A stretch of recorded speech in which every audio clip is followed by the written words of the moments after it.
Pero ahora sí, ahora no hay excusas. Ahora todo por todo son se mueve así. Y 1, 2, 3, 1, 2, 3, adelante, atrás, de un lado para otro. Fiesta grande, fiesta importante. Vamos para tierras mexicanas, que yo tengo el placer de presentaros a los que forman el Mariachi Jerusalén 2015. Ellos no llegan de México, pero sí llegan de tierras cálidas, directamente desde Cuba. A la trompeta, de a mi izquierda, el maestro Chuchi Cruz, y al saxo, al maestro José Antonio Díaz Piñeiro. Fuerte el aplauso para mis chicos, por favor. Además, se ponen tan contentos cuando lo aplaudís. Mira qué cariñas pone, ole. Mira, Chuchi, mira, ole, ole. Ritmo de vals, el público se mueve, tenemos el mariachi y solamente necesitamos una cosa más para estar completos. Un buen charro mexicano que cante por Jalisco como se canta en esa tierra, con un buen par de... ¿Lo sabéis? ¿Verdad que sí, hombre? De pulmones, de pulmones, de pulmones. Un gracias torero, vale. Mira de qué elegante. Mira, ole, ole, el Puma Rodríguez, mi compañero. Guapo no es, el pelazo tampoco tengo. Las cosas como son, macho, hay que decirlas. Popa ahí, no es. Hacerle un hueco ahí abajo, por favor. Hacerle un espacio ahí y cantar con fuerza. Cada vez ponen más altos estos tiempos.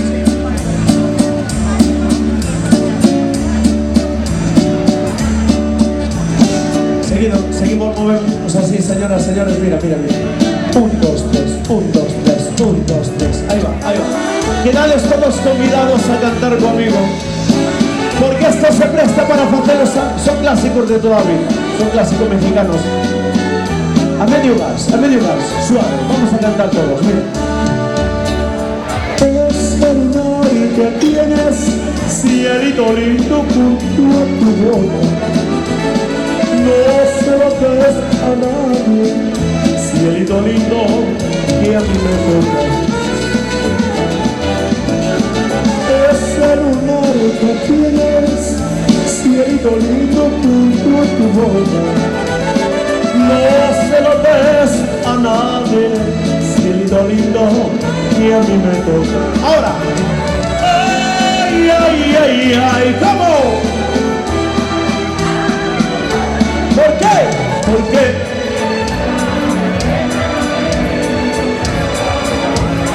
la primera no está mal. Ay.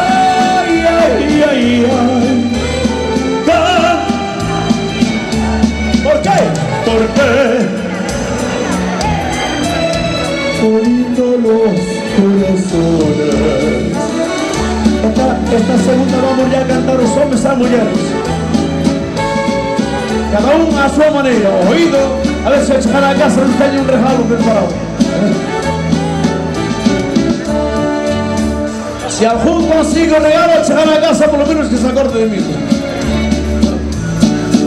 Decía, de la Sierra Morena, cielito lindo, un par de ojitos negros, cielito lindo de contrabando. De la Sierra Morena, cielito lindo viene bajando. Un par de ojitos negros, cielito lindo. ¿Qué? Vamos los machotes ahora, vamos allá. Ay. ¡Ey! ¿Por qué? Porque los corazones. Ay. Eva, porque los corazones. Ahora, a jugar por dos, Gracias.